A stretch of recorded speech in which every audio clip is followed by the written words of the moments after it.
Assalamualaikum warahmatullahi wabarakatuh.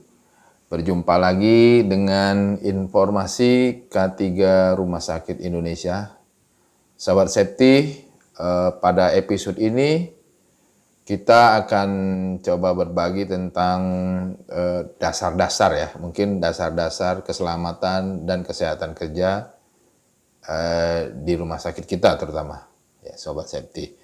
Sekali lagi mudah-mudahan ini bisa kita implementasikan di lapangan sehingga bermanfaat bagi kita sebagai petugas kesehatan juga di rumah sakit. Pertama, memang kita harus mengetahui tujuan dari keselamatan kerja itu sendiri. Kita bicara tentang keselamatan kerja dulu. Yang pertama, sesuai definisi yang kita bisa lihat di standar, bahwa kalau kita bicara keselamatan itu unsur yang paling diutamakan itu bagaimana kita melakukan pencegahan. Ya, paradigma pun dari K3 keselamatan ya, safety di internasional pun sudah menyepakati bahwa kalau paradigma safety itu adalah pencegahan.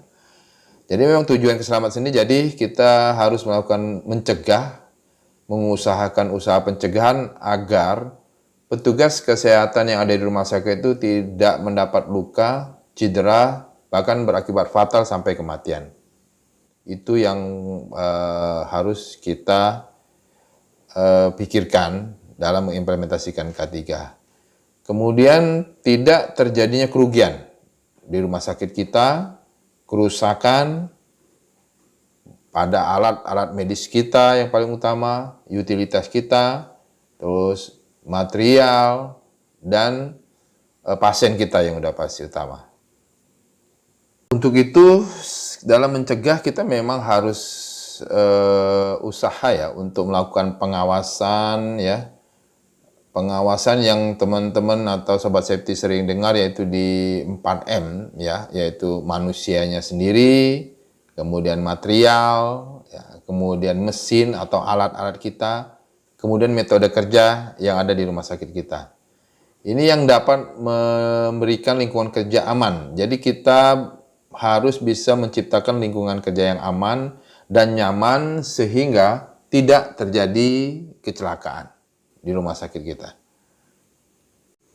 Dalam penerapan K3 ada prinsip-prinsip K3 di rumah sakit juga ya, terutama itu yang bisa kita berbagi, yaitu yang pertama, bahwa setiap pekerjaan kita yang dilakukan di petugas kesehatan di rumah sakit itu bisa dilakukan dengan selamat, safe sebenarnya. Kemudian setiap insiden kecelakaan itu pasti ada penyebabnya. Dan yang ketiga, yaitu penyebab kecelakaan itu harus dicegah dan ditiadakan.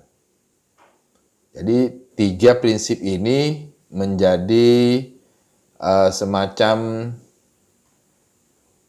panduan kita ya di rumah sakit dalam mengelola K3.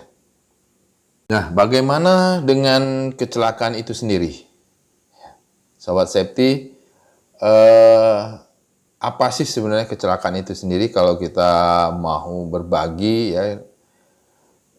Kecelakaan sendiri itu adalah suatu kejadian, yaitu ya bisa tidak direncanakan, ya, tidak diinginkan, kemudian tidak diduga, terjadi kapan saja, di mana saja, dan menimpa siapa saja. Itu yang harus menjadi perhatian kita terhadap apa itu kecelakaan. Untuk jenis-jenis kecelakaan sendiri di tempat kita kerja itu bisa terjatuh, ya, tergelincir, kemudian bisa terpukul, terbentur, terjepit, terkena aliran listrik, terus kemasukan benda, tertusuk jarum di kita kan, dan lain-lain sebagainya.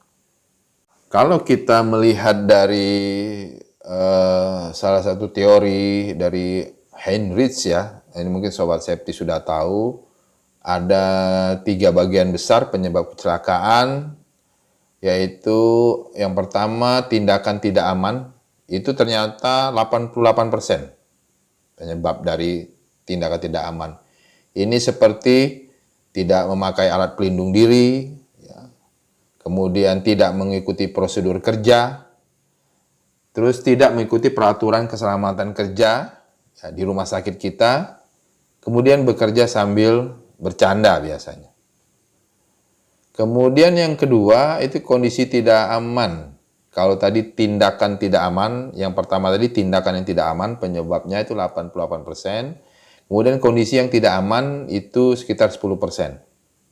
Nah, contoh ya, bisa lantai kerja licin, ya, berceceran tumpahan-tumpahan kalau di rumah sakit kita. Kemudian tempat kerja berserakan barang-barang, tidak rapi, tidak bersih, terus pencahayaan yang kurang, terus kondisi tempat kerja berdebu, dan lain-lain sebagainya.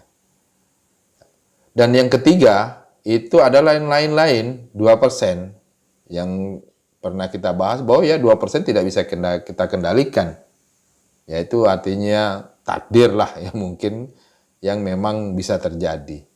Jadi dari dasar-dasar ketiga ini kita bisa menyepakati atau bersama ya menyepakati bersama dalam mengimplementasikan bahwa kalaupun kita ingin akhir dari laporan kita itu zero accident, mungkin menurut kami selama menjadi praktisi, zero accident itu adalah penyebab, ya, dampak ya, dari usaha-usaha pencegahan kita. Jadi dari usaha mencegah, dampaknya zero accident. Nah, itu harapan kita, terutama kita yang di rumah sakit, banyak-banyaklah kita mengidentifikasi risiko dan bahaya, kemudian kita kendalikan, dampaknya nanti zero accident. Jadi ke depan menurut kami jangan zero accident-nya. Kalau kita bicara tentang zero accident-nya, biasanya pengalaman kami di lapangan laporannya itu akan ngarang ya. Yang penting laporannya zero accident.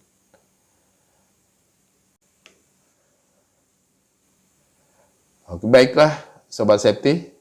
Jadi untuk episode ini kita cukupkan tentang dasar-dasar ketiga. Ya, kita jumpa lagi episode berikutnya. Ya, jangan lupa like, share, subscribe ya. Yang penting tekan lonceng untuk mengingatkan kita berbagi. Sekali lagi mudah-mudahan bermanfaat buat kita di rumah sakit, buat masyarakat, atau buat para praktisi, akademisi, atau pemerhati. Ya. Terima kasih. Assalamualaikum warahmatullahi wabarakatuh.